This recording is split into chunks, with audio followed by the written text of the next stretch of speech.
Assalamualaikum warahmatullahi wabarakatuh. Halo sahabat lesan TOEFL, welcome back to my channel. Pada video kali ini kita masih akan membahas tips mudah belajar materi TOEFL, yakni tentang embedded questions. Baiklah teman-teman, kita langsung saja, tapi sebelum itu kita intro terlebih dahulu.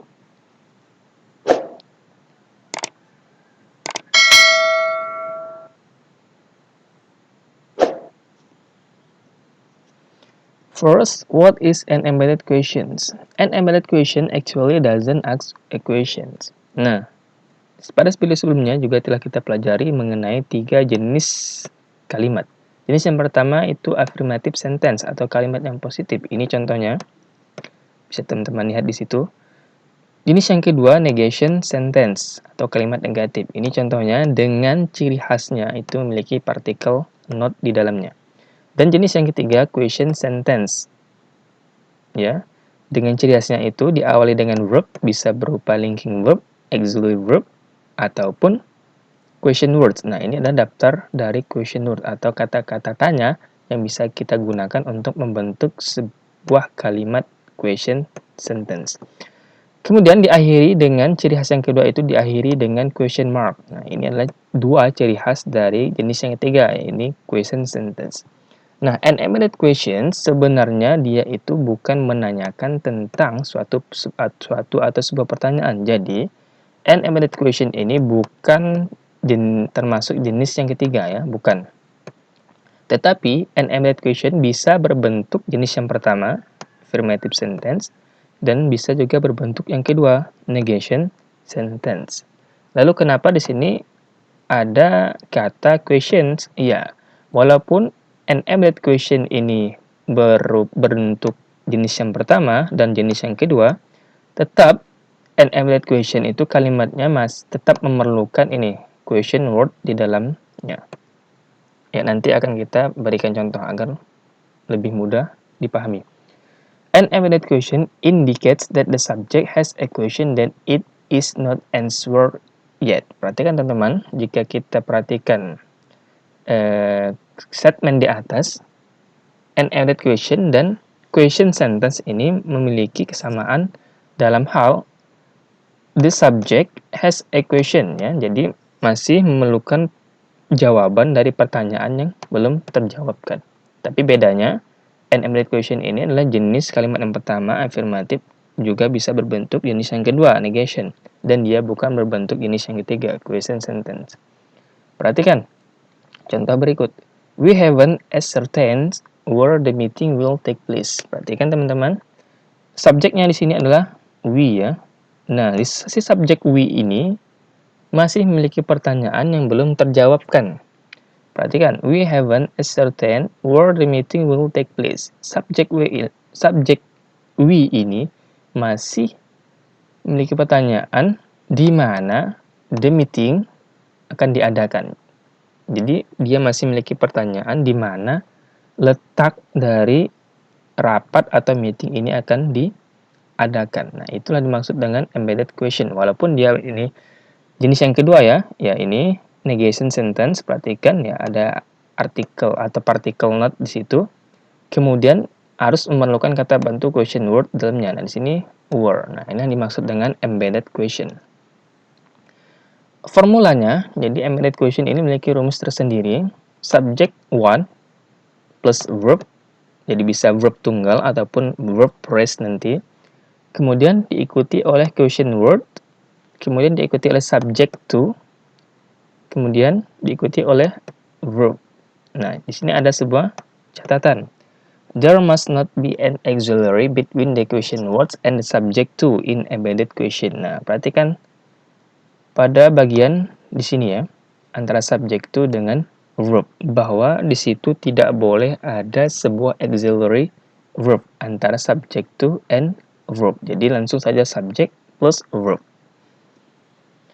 Nah, di sini kita masuk ke contoh subject one, ya ini masih rumusnya subject one plus verb ataupun verb phrase plus question word plus subject to and plus verb.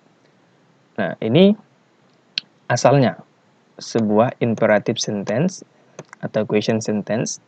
Where will the meeting take place? Nah, ini kan sebuah kalimat tanya ya teman-teman, diawali dengan question word, diakhiri dengan ini question mark.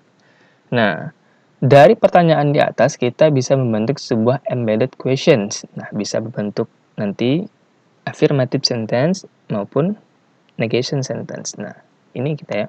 Bentuknya ini berbentuk negation sentence ya. We haven't ascertained where the meeting will take place. Nah, subjek we ini masih belum memiliki kepastian di mana meeting akan dilaksanakan. Nah, ini adalah bentuk embedded questions-nya. Kemudian, nah ini ada sebuah kalimat tanya lagi. Why did the plane land at the wrong airport?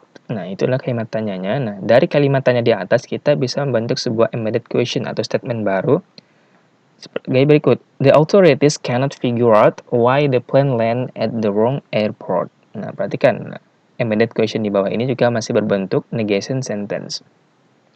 Begitu ya cara membentuk sebuah embedded question. Diawali dengan statement bisa positif maupun negatif. Dan harus ada question word dalamnya. Nah, ini harus ada. Di sini ada sebuah catatan lagi. Question words can be single words or phrases.